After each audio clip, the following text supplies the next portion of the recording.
Welcome to Landwards, the podcast for the land-based engineering community, brought to you by the Institution of Agricultural Engineers.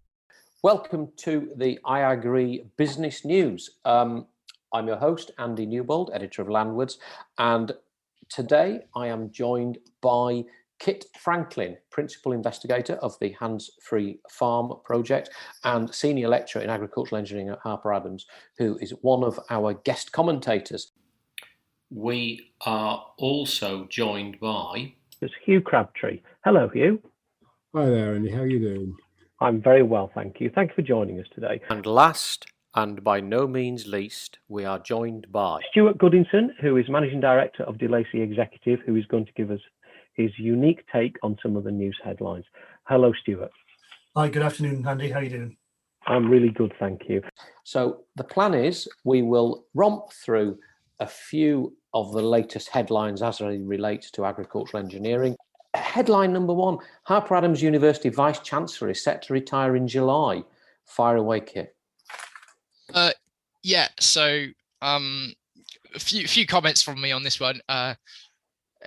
Dave Llewellyn has been, my view has been really great for Harper. He's been really good for AgEng at Harper. We've had over his tenure in charge, we've had investment into our department and backing of the crazy ideas that myself and my colleagues have done in terms of robotics and projects. So David's been really great for me and what we do and AgEng at Harper. And deservedly can retire. I guess my fear on this story is the fear of the unknown, and saying all that about David, it's saying, who do we get next? Do we get someone who also places a sort of interest and priority on engineering? And that's my fear about the change, of course. Change is going to come, though. There's nothing you can do about it. You just have to embrace it. So I'm just going through the IAgrE business news from January. And one which caught my eye was that AgriWebb have closed £17 million worth of investment to digitise livestock farming. Given that you're in the digital livestock world yourself, Hugh, I thought this might be something you'd have something to say about. Well, obviously, it's a good thing. If there's quite a lot of money about now in food production and in prime production of food, of course, and therefore in agri-technology. And there's been some steps taken, lots of steps taken in arable farming, and there are good steps that have been taken in some areas of livestock farming. But any effort to accelerate that process is to be applauded. Of course, there will be a few hiccups along the way. I mean, just looking at our own circumstance, my business has been trying to digitize pig production for 20 years. And you run into all kinds of problems, not least, the blindingly obvious one of, can we get a decent broadband internet connection onto a pig unit in the middle of Yorkshire? And if only they would stand still, presumably. Well, actually, the pigs are, as you know, genetically programmed to get on and do the business of eating food and growing, and they do that really rather well, if the human beings involved allow them to. As ever, all roads lead back to the humans being the problems. AgriWebb, the startup that's built a worldwide livestock management platform, is now valued at over £55 million following a £17 million investment round to digitise livestock farming. Given your digital professional life, any comments on that, Kit? So I don't know exactly this company in detail, and obviously my work tends to be in the more crop production and in livestock, but it kind of doesn't surprise me, and it kind of vindicates a lot of what I guess I've talked about and what many people like me have talked about for the last few years, that this value in data, this value in connecting the dots for farming, and the fact that this company can go on and be valued at that sort of money and get big chunks of investment just goes to show that maybe we were right and we weren't all just being crazy with the ideas of computing and numbers and tying it all together. So yeah, I mean, it kind of doesn't surprise me. It's a big amount of money. It's a big amount of money, and let's just. It is, I but guess it's a vote of confidence in the way the industry is going. Even if the industry hasn't got there yet, it's saying this money is available to back this because we think this horse will run. Yeah, I guess my bigger thing is my hope is that this app is going to be farmer focused. You know, because I think a lot of the criticism of this of data and data capture is that who's the value really for? Is the value for the farmer? Is the value for the supplier of that app or machine that the app's linked to or whatever, you know? So let's just hope that this is not just providing value to the company, it's providing value to the farmers that sign up to it and use it. In other news, JCB are recruiting to cope with a surge in production. And I just wondered, I mean, you know, they said the market for construction equipment has rebounded sharply, and JCB are gearing up for a surge in production by recruiting 400 more UK shop floor employees. So given that, I just wondered how that was resonating in your world, Stuart. Yeah, I mean, I'm really pleased to see JCB publicly announcing that they're looking to recruit, and that'll be a welcome for, I think, many people in the engineering sector who maybe lost their job, whether that's in aerospace or car or other agricultural engineering space. So I think it's very, very good news for the sector. I think I think the positive spin-offs will hopefully it'll send a signal to other ag engineering or other engineering business that yes, there is a market out there and it is worth responding to, and there is the potential to grow your business and hire. From my business point of view, it'll be interesting to see if JCB come to us as an agricultural focused recruiter, or whether they're going to try and find these people from other engineering sectors like the car industry, like the aerospace. So good news all round, good news for JCB, good news for agricultural industry in the UK. We'll just have to see what the spin-off effects of it are going to be. How does this relate into the wider ag engineering world, do you think? Well, again, it's there is a market driver which is resulting in that particular business needing more hands on deck. And the truth of the matter is, all of agriculture, I mean, I'm thinking particularly about UK agriculture because I happen to have come into contact with it through various meetings and committees and so on. But we have a huge challenge in agriculture to interest the coming generations in getting involved in prime production. And it's not only the sort of traditional source of labour from fathers trying to bring their sons and daughters, current generation trying to bring their own family into farming. Even their sons and daughters are not expressing great interest. I believe we have a requirement for 60,000 engineers a year in the UK. That's all engineers of all disciplines. We've certainly got a pile of agricultural engineers required. So getting companies like John Deere into the news saying we are looking to recruit people is good, because it sort of puts agriculture, into the column inches and into the media. And of course, as we know, after the current period that we've had, where we're about to enter the most appalling recession, I suspect, as a result of the worldwide pandemic that is COVID-19. Kids are going to be looking around for other opportunities. And so here possibly is quite an opportunity for agriculture, for agricultural engineering, for food production to be doing a hell of a lot better job than we've done in the past of waving the flag of here's us, how about thinking about getting involved in food production? Yeah, I agree. It's a great opportunity for us to draw people towards ag engineering. I notice that Well, we all like a glass of wine occasionally, and it's become clear that keeping a vineyard healthy can be a significant challenge.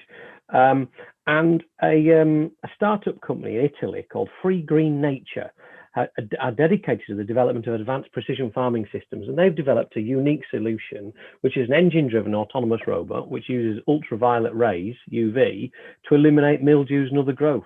In other words, they're eliminating chemical use in the fields by using technology. Given our liking for wine, Stuart, what do you reckon about that? Brilliant, really interesting. I mean, and grapes, wine, fascinating crop to produce, because the end result, the end product, is so influenced by so many different factors, depending on what phosphate levels might be in the soil, through to certain disease levels that will fundamentally change the quality of that wine, and fundamentally therefore change the value that the grower can actually achieve from it. So I think vineyards that are sucking in any new technology will benefit from that. And I find wine production in the UK absolutely fascinating, because you have a spectrum of growers. You have growers who aren't necessarily interested in the technology. What they've got is a very big house and they want a nice few vineyards at the end of it. And that's almost how it started off, small scale wine production. But at the other end, what we've got now, a client I'm working with, is amazing. This client is intending, and probably will, become the biggest producer of wine in the UK. And this client doesn't necessarily care about how it was done in the past. What they are doing is they are sucking in every last piece of technology that either they will understand improves the quality or improves the yield of those grapes. If that technology is something as you suggested, or if that technology was, for instance, increasing the number of people working in that yard, bud picking, for argument's sake, if that improved the quality, improved the profitability, or improved the margin, then that client will buy it. So with clients, we have people in the wine sector now who are just purely focused on it as a business decision. And that opens the door to all of this new technology which is coming through. Whereas I think wine production in the UK prior to then was a little bit close to new technology. It was a little bit more traditional. So yeah, good news for the Italians, and good, really fascinating technology, and more of it. The NFU, moving swiftly on, the NFU has launched a new report calling for urgent action to bring the nation's water infrastructure up to date to better cope with extreme weather events, such as flooding to drought, urging the government, water companies and farmers to properly invest in water management as a critical response to climate change. Now, this is what you and I would both describe as good old-fashioned traditional ag engineering. Off you go, Mr. Franklin. Yeah, okay, so again, putting my caveat straight in place that I operate in the mechanical space of ag engineering rather than necessarily the civil space. However, I once did study drainage and irrigation and those type subjects, and my opinion on this is fairly clear. If you don't maintain drainage systems, they have less capacity to absorb water during rain events. If you keep your ditches dug, soils can drain to a greater depth. When the rain comes, they can absorb that water and act as a capacitor, act as a buffer in the system. This sort of random mentality that seems to have come through, that we're much better off just to leave it all to nature, it seems sort of crazy to me, because we wouldn't have dug the ditches in the first place if the ground was, dry and didn't flood. Yeah. So, these systems were created to manage water, to manage flooding. We need to maintain them. It's as easy as that, isn't it? And nothing else is going to work in the field. Whatever the in-field technology is, none of it's going to work if the field's not at its productive best. No, yeah, exactly. But I think, yeah, I mean, there's multiple things. There's drainage keeping the field in its productive best. There's drainage building a buffer capacity in the system to slow water from moving downstream. Because if the ditches are all full to the brim with dirt, then the water just doesn't drain. The water doesn't drain through the profile. It runs off the top and it ends up downstream quicker. Now, again, I'm going to do a big caveat here, because in certain places, very much upstream in the in the uplands, yeah, we might want to hold water back on the moors, etc. That seems like a sensible thing to do. And in certain given positions lower down the stream, you might want to put hold water above a village or something like that. So there are places where holding water back is clearly going to be a good solution, but in the vast majority of midland and lowland land, drainage is there to keep the land dry and to allow it to be a buffer when rain does come. And I think that's just basic drainage theory that goes back generations. Drainage 101. So there's a lot of events in the news at the moment. The Royal Welsh Show has been called off the second year running. Llama has effectively cancelled the May date they had as a provisional and said that it will move to its original date, but in January 2022. Whether that's a cancellation or a reschedule, you can discuss. Given where we are at the moment, Stuart, how do you feel about events this year? Well, it's not a surprise to me that the Royal Welsh or Llama have been cancelled. My view is that I think I'd be surprised to see any physical agricultural event of any size taking place that involves, hundreds or thousands of people. I just can't see that happening this year.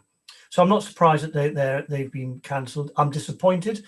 If I look at these events from a business point of view, I would say two things. One is that I know many events have been substituted with online events and shows, and some of them functionally are absolutely brilliant. The information that's being put across there, fantastic. The way you can receive that information, fantastic, and you can do it from sitting at home. But for events like Llama, for events like the Royal Welsh Show, where so much of it is about kicking tires, about meeting people, about literally seeing things face to face, touching things, you can't replace that. And from my own perspective, that my business in terms of recruiting is really missing those quiet, confidential conversations at the side of stands. Those little meetings that shouldn't be meeting, but we're having a little conversation about maybe they're looking for something new, maybe they're looking for a new salesman. Those conversations on the side just aren't happening at all, and that's stagnating a lot of people's decisions about moving on, or a lot of companies' decisions about whether to hire or not. So it's those little meetings that are being missed by me and by industry, I think, at those shows. So yes, I think when those shows start up again, people are really going to hit them hard. I think people are going to relish talking to each other and meeting each other. So yeah, very much looking forward to it. Moving on to the thorny issue, although the news is very good now as of the 24th of February about COVID and a way out of lockdown, IAgrE universities to issue rent refunds to students. Discuss. Yeah, so again, a concern. I think it's completely the right thing to do. Let's get that straight on the page. It's the right thing to do from a student perspective. They've not been in their rooms. Why should they be paying for those rooms? I understand that, but on the flip side, as someone who works at university, clearly this is going to cause issues. It doesn't, anyone who's watched the articles in the news about this or read articles in the news about this will know that, it's no secret that university, essentially the university business case uses accommodation as a big source of income, and giving that big source of income back is going to make things tight financially. So it's the right thing to do, but it isn't going to be easy for the universities. Do you want to give me your predictions for an unpredictable 2021, Hugh? Yeah, well, you did warn me. I might need to think about this. I have to confess, like all the best people who claim to be busy, it wasn't done with with a massive amount of notice. But top of my list, actually, the unpredictable 2021. I don't think we're going to see any mass events in the year of our Lord 2021. Rather a lot in these discussions. Whatever people say about the success of the vaccination program, I don't think we're going to see any mass events. I think so. That's number one. Number two. Habitual virtual meetings, they're going to be part of the scenery, and I think we've often talked about using virtual meeting platforms as an alternative to getting into cars. This for the last 18 months we've had to, or 15 months, say, whatever year, we've had to do it, and we've actually discovered that it's quite a good thing. Yes, there are limitations. So, second prediction: no habitual virtual meetings going to be part of our culture. And yeah, I think we're going to look forward to getting back to having real meetings as well, but we ain't going to lose the efficiencies that have been brought. I suppose you might expect me to say this, but my third prediction is that we're going to see a rising investment by farmers in information technology systems in all aspects of farming. We see a lot of it going on in arable husbandry. I think we're going to see a lot more of it going on in livestock husbandry. And that leads me to suggest, I think in 2021, we're going to see the start of the development of new opportunities for expanding home produced food. UK food production opportunities. I think we're going to see some new ones.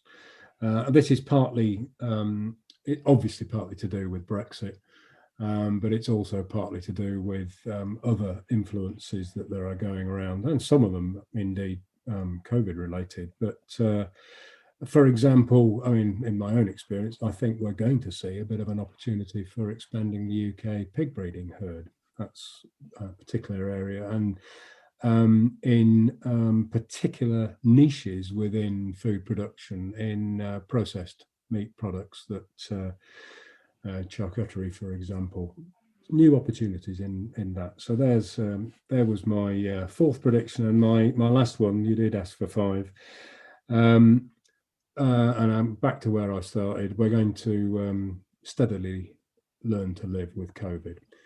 This is not something that's going to go away. We're going to have to learn to live with COVID and its inevitable many variants. It's going to be as normal to us as the annual, seasonal flu dosing.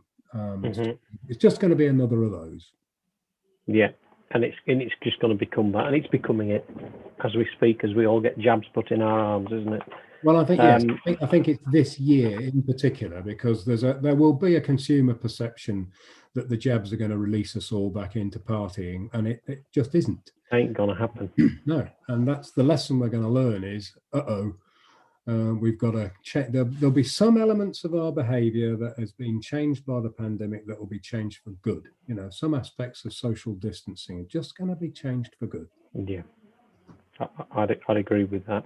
So, if we go with the and finally, Stuart, give me your predictions for an unpredictable 2021. Well, I don't know how you can have a prediction in an unpredictable year, but I think where I'm at is I do predict that the second half of 2021 will start to see a bit of a boom. Not necessarily and not directly in the ag sector, but I think there will be a boom in food consumption, food purchasing from the luxury end. I think we'll see more dining out, more high quality wines being produced. We were just talking about that. And I think that will have a trickle down into our agricultural sector, because at the end of the day, we are food producers. So I think that retail boom will start to influence agriculture. I think in the agricultural sector, we will see more and probably more rapidly consolidation, but also localization at the same time, or regionalization. And what I mean by that is, for instance, like in the animal feed sector, I think we'll see a fewer number of larger feed producers. But at the same time, what I've noticed happening is that it's leaving a vacuum for more regional producers. Some farmers want to buy from their regional supplier, and so I think you will see more companies making more of their local identity to go against the rather larger conglomerates who are national. So I think we'll see regionalisation and consolidation at the same time. Thirdly, I think the people market will start to get more interesting again. I think 2020 saw a stagnation. People didn't necessarily want to move. People wanted to stay where they were. Companies were reluctant to hire because they didn't know what Brexit was or wasn't going to deliver necessarily. They didn't know what the pandemic was going to do. So I think second half of 2021 will see a rapid increase in terms of people movement and hiring. So that will be interesting, particularly for me in the recruitment industry. I think we'll start to see a realization in the marketplace that the marketplace is changing, and I think we'll start to see a realization that the big players in global agriculture is going to be things like Google and companies like Amazon. And I think people will start to look at what they're growing, what they're doing, and how can I get the most of working with some of those bigger organizations? How does my machinery design, how does my machinery sales tack fit into where I think that Amazon is going to take food logistics? So I think there'll be a drift towards trying to understand where those big players are. And what am I up to? That was 4, wasn't it? Yes, I think that was 4. So I think number 5 would be along the lines of what about agricultural? What about the sort of, the new Agriculture Act and things like that? Yeah. Let me give you a clue. So I think the interesting bit at the minute is that with the new bill having gone through and with ELMS, I think there's going to be a polarization. And I think that many farmers will look at ELMS and they'll look at the public money for public goods offer, and they will actually go to the extreme, and they will be focused on making the most profit from the acres of ground that they've got. And they will be focusing on output and input, and they will be maximizing every last pound that they can get from their hectarage of land. So I think we will see, bizarrely, an increase in intensification of production on some farms. And then I think at the other end, there'll be other farms who will make the most of the ELMS offer. They will make the most of the taking the public money for the public goods. And I think we'll see, not necessarily much more rewilding, but I think we'll see more farmers operating at that public goods for public money operation. So I think we'll see an increase in the polarization of farming. Yeah, with a big unprofitable gap in the middle somewhere. Something like that, yeah. Depending on where people's preferences lie. I know it's February now, we're way past New Year's resolutions, but give me some predictions or some hopes for 2021 in a very unpredictable year, Kit. Let's close with that. Well, I think, we're speaking after the announcement, Andy. So the announcement, we will, I reckon, be able to be in a room or, conference or show ground by the end of the year, catching up in person. How novel would that be? Or even an environment for convivial delivery of liquid nutrient sourced from the grain, the hop and the water. A bit of barley juice with people. Bit of barley juice, indeed. Whatever next. Imagine going to a pub. I can't. No, brilliant. I can't wait. No, outside of a pub, though, be great to have some industry events where we can meet people in person rather than through a blooming screen. Can't wait. No, I'd agree with that. I think that's fab. Well, look, Kit, really appreciate your input. You've given some great insights into what's happening in the news and a very credible take on it as well. So thank you ever so much for that. I'm going to say thank you to Kit Franklin. Thank you, Kit. No worries. Cheers, Andy. Thank you for your comments on the news today, Hugh. You've been a fantastic commentator. I've thoroughly enjoyed it. Thank you, Hugh. You're welcome. Enjoyed it. Stuart, Thank you for your help today. No, thanks, Andy. Thanks for the invite. Good to meet you. You're very welcome. Thank you, Stuart. And we'll be back with the news from the IAgrE at some point in the future. For more information, visit www.IAgrE.org. You have been listening to Landwards, the podcast for the land-based engineering community, brought to you by the Institution of Agricultural Engineers.